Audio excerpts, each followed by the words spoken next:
आज घर के बाहर एक ऋषि मिल गए। उन्होंने मुझसे पूछा, बेटा तुम्हारी उम्र क्या है। जब मैंने उन्हें अपनी उम्र बताई तो वो बोले, बेटा तुम्हारी तंदुरुस्ती और तुम्हारी उम्र में काफ़ी फासला है। तुम उम्र से पहले ही मुझे तो कमज़ोर लगते हो। क्या तुम्हारे ऊपर ज़्यादा काम करने का प्रभार है? मैंने कहा नहीं, बिल्कुल नहीं। वो बोले, तुम्हारी डाइट में मैं आज तुम्हारे लिए एक ऐसी चीज़ बता रहा हूँ जो बहुत सालों से, या मैं कहूँगा प्राचीन काल से शक्तिशाली मानी गई है। तो मैं भी उन ऋषि से पूछ बैठा कि आपकी इस तंदुरुस्ती का क्या राज है। उन्होंने कहा, बेटा बैठो, मैं तुम्हें इसका राज देता हूँ। उन्होंने मुझे एक ऐसी शक्तिशाली चीज़ बताई जिसका मैं कायल हो गया। दोस्तों, इतनी काम की उन्होंने क्या ऐसी चीज़ बना के तैयार करी, मेरे को घर पे बोला इसको सेवन करने का, और बोला ये मेरे लिए, शरीर के लिए और हड्डियों के लिए इतनी ज़्यादा कारगर है कि मैं इसे जब भी लूँगा मैं स्वस्थ महसूस करूँगा। जैसे ही उन ऋषि मुनि ने मुझे इसकी पूरी प्रक्रिया बताई, मैंने सोचा मैं आप तक ये प्रक्रिया पहुँचा दूँ। दोस्तों, एक ख़ास तरीके से उन्होंने मुझे बताया कि हमें क्या क्या करना होगा, लेकिन वो सारी डिटेल देने से पहले आप मुझे ये ज़रूर बताएं कि दुनिया के कौन से कोने से आप ये वीडियो देख रहे हैं, ताकि मैं आपको थैंक्स कर सकूं। पिछला थैंक्स जाता है देवेंद्र जी को नांगलोई से और रमेश जी को हैदराबाद से। आप देख सकते हैं कि हमने आपके सामने एक सूखा नारियल ले लिया है, जिसे नारियल की गिरी भी कहते हैं। उसके ऊपर उन्होंने कहा, इसके ऊपर बेटा चाकू से कट लगा के इसमें जगह बना लो। चाकू से काटने में थोड़ी सी समय लगता है इसको, और 1 मिनट के अंदर अंदर ही ये काट लिया गया। जैसे ही चाकू की मदद से इसको हटाया, उसके बाद बोले वो, बेटा इसमें आप कुछ सामग्री भर लो जो ताकतवर होती है, और तुम जानते ही होगे उन सामग्री के बारे में, सभी के घर पे मिल जाती है। मैंने कहा, गुरुजी क्या क्या इसमें डाल दूं? तो गुरुजी ने बोला कि बेटा इसमें तुम कुछ ड्राई फ्रूट्स डालो, और हम शुरुआत करेंगे बादाम से। उन्होंने बादाम डलवा दिए 10-12 दाने के आसपास, और उसके बाद बोला, बेटा इसमें सौंफ डाल दो।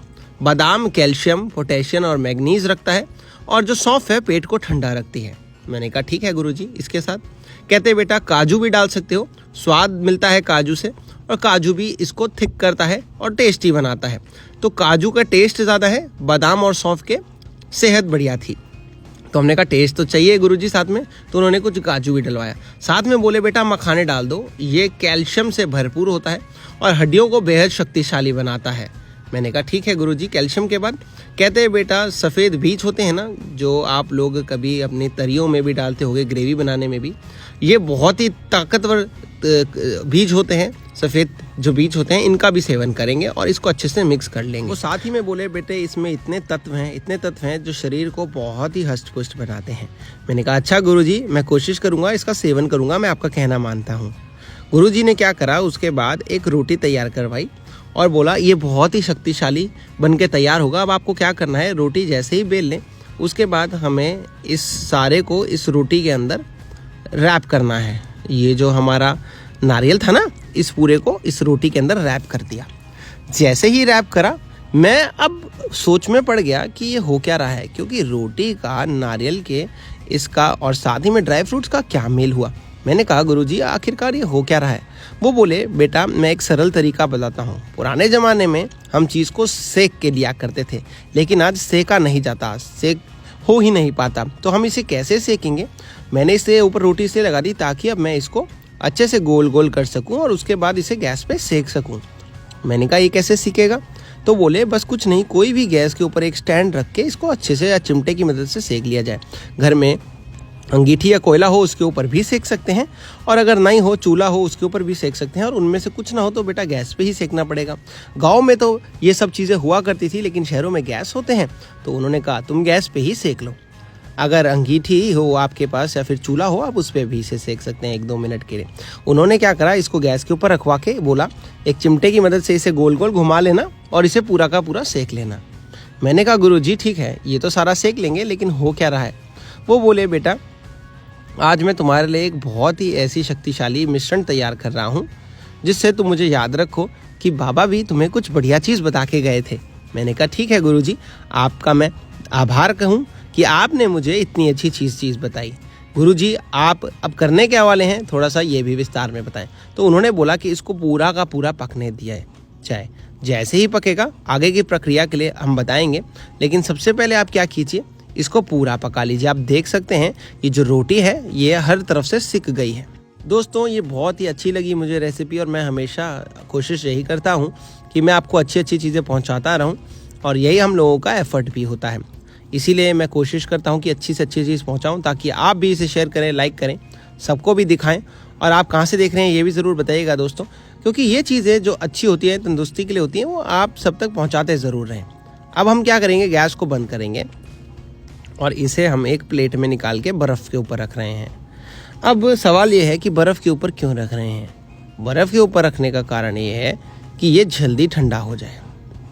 उसके बाद हम क्या करेंगे, इसको जैसे ही ठंडा हो जाएगा 1-2 मिनट के बाद, उसके बाद हम इसके ऊपर की ये जो परत है ये अच्छे से हम उतार देंगे। तो जो आटे की परत है, हमें इसे गोल गोल घुमा के इसके अंदर उतार देनी है। ये आटे की परत तो मैं गाय को दे देता हूँ और चिड़ियाओं को डाल देता हूँ, नहीं तो पीछे, लेकिन गाय इसको खाती है तो अच्छा रहता है, तो मैं इसको पूरे के पूरे को निकाल दूंगा।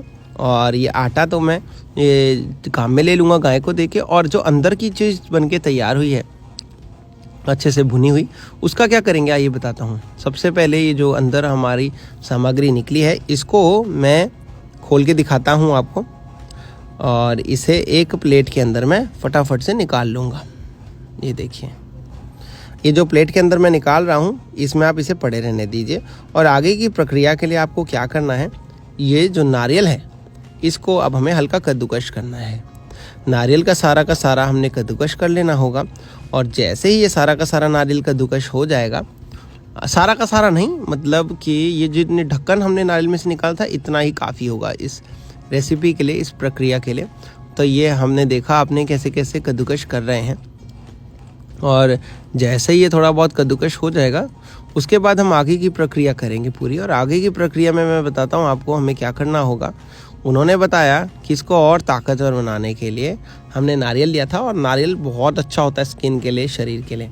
तो हमने इस नारियल के बुरादे को डाल लेना है मिक्सी के जार में, और साथ ही में हम डालेंगे जो हमने भून के रखे थे ना प्लेट में निकाल के, अभी बादाम, काजू, मखाने, सौंफ, तिल नहीं, सफ़ेद बीज, हाँ, इनका एक हमने मिश्रण तैयार करना है कुछ इस तरीके से। देखिए कितना बढ़िया, कितना खूब बन के तैयार हुआ है। इसे हम निकाल लेते हैं एक प्लेट के अंदर, और दूसरी तरफ हम एक पतीले में दूध गर्म होने छोड़ देते हैं।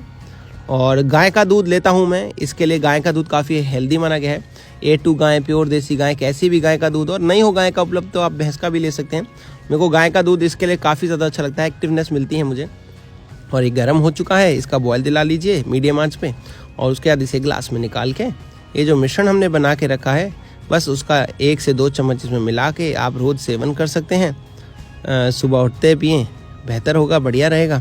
बाकी आपकी मर्ज़ी है, जब भी आपको ठीक लगे दोस्तों। मेरे को हेल्दी लगता है, मैंने सोचा आपके साथ शेयर करूं। कैसी लगी ये रेसिपी ज़रूर बताइएगा। मैं चलता हूं दोस्तों, अपना और अपने परिवार का ध्यान रखें, और कहां से देख रहे हैं ज़रूर बताएं। धन्यवाद।